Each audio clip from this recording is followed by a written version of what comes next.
Hello दोस्तों। SK classes के YouTube channel पे आपका स्वागत है। देखो, आज लाइव आने का मकसद क्या है? आज हम लाइव आने का मकसद यही है कि सर आपसे वन टू वन इंटरेक्शन करना है। इस टाइम पे देश की जो हालत है उसके बारे में चर्चा करनी है। ठीक है, चर्चा करते हैं, चर्चा को शुरुआत करते हैं। और शुरुआत सिलसिला यूं है, हम देश के आज के टाइम पे जो हेल्थ सेक्टर है उसकी बात करते हैं।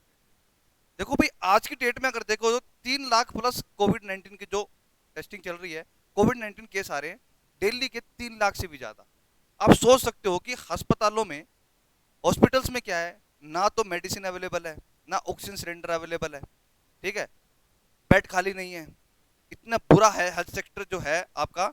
हेल्थ सेक्टर पूरा ही डिस्ट्रॉय हो चुका है इस टाइम पे।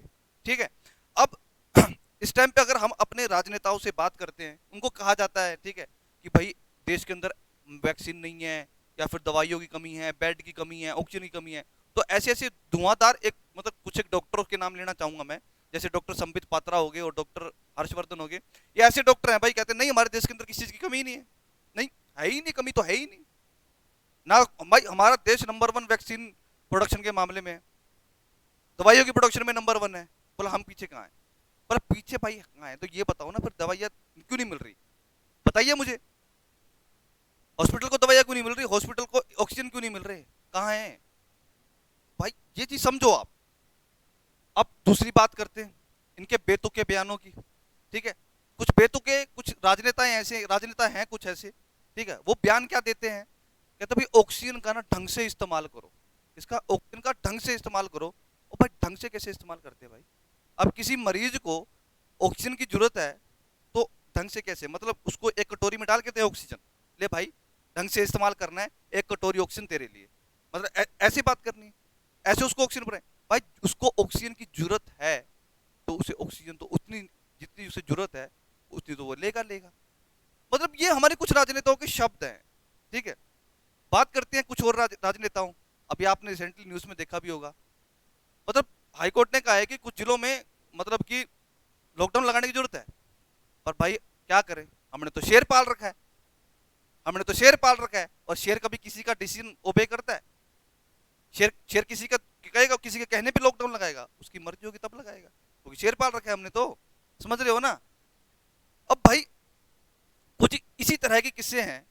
किस्से क्या हैं, मतलब कि हमारे सिस्टम के बारे में बातें हैं। ठीक है, सिस्टम धीरे धीरे करके खोखला होता जा रहा है। ठीक है, और बात करें इन्हीं स्पोक्स पर्सन की। अब जब इन राजनेताओं के बारे में कुछ भी, मतलब ये राजनेता किसी भी मंच पे आके कुछ भी बोल जाते हैं, कुछ भी फेंक जाते हैं।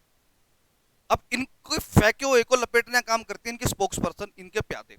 अब भाई उनके प्यादे कैसे काम करते हैं वो चीज, इनके प्यादे जो हैं वो इन राजनेताओं की फील्डिंग सेट करते हैं बढ़िया। यानी कि ऐसा पावर प्ले सेट करते हैं, ऐसा पावर प्ले सेट करते हैं कि इन राजनेताओं ने जो भी बात कही है वो सार्वभौमिक सत्य है। यानी कि वो ये हैंड्स प्रूफ देते हैं, ये नहीं देखते कि भाई कुछ गलत कहा है या नहीं कहा है। ये नहीं, ऐसा हमारे राजनेता साहब गलत नहीं हो सकते, वो तो बिल्कुल ठीक है, इन्होंने बिल्कुल ठीक किया है। कहते हैं जी हमारे राजनेता तो 18 घंटे काम करते हैं। अरे भाई 18 घंटे, 18 घंटे काम करता है के? अच्छा जी, 18 घंटे क्या काम करता है? पूछ लो भाई। बोला 18 घंटे ऑफिस में बैठ के काम करते हैं, क्या काम करते हैं भाई? क्या कोविड 19 की जो वैक्सीन जो शीशी आती है उसमें क्या 18 18 घंटे खुद दवाई डालते हैं? सोचने वाली बात है, क्या खुद दवाई डालते हैं? बोला हाँ मैं तो थक गया, अब 18 घंटे काम कर लिया। भाई रैलियां चल रही हैं, 2 2 लाख की रैलियां चल रही हैं, आपने न्यूज में देखा भी होगा, इतनी भीड़ है बंगाल में।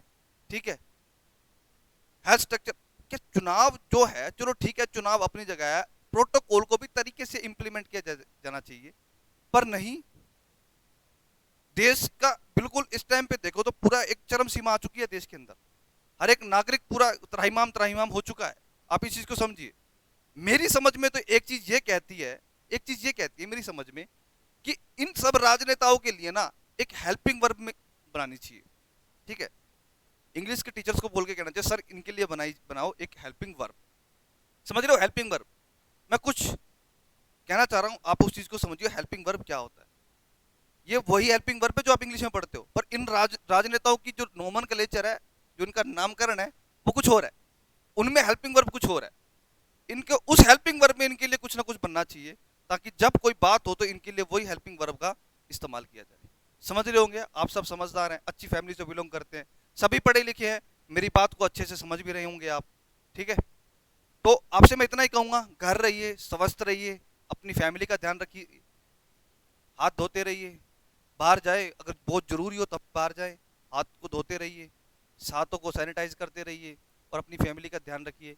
ये इतना सेंसिटिव टाइम है कि आप अपनी फैमिली के साथ रहिए, बिल्कुल सेफ रहिए, बिल्कुल जब तक नेसेसरी ना हो तब तक घर से बाहर ना निकलिए।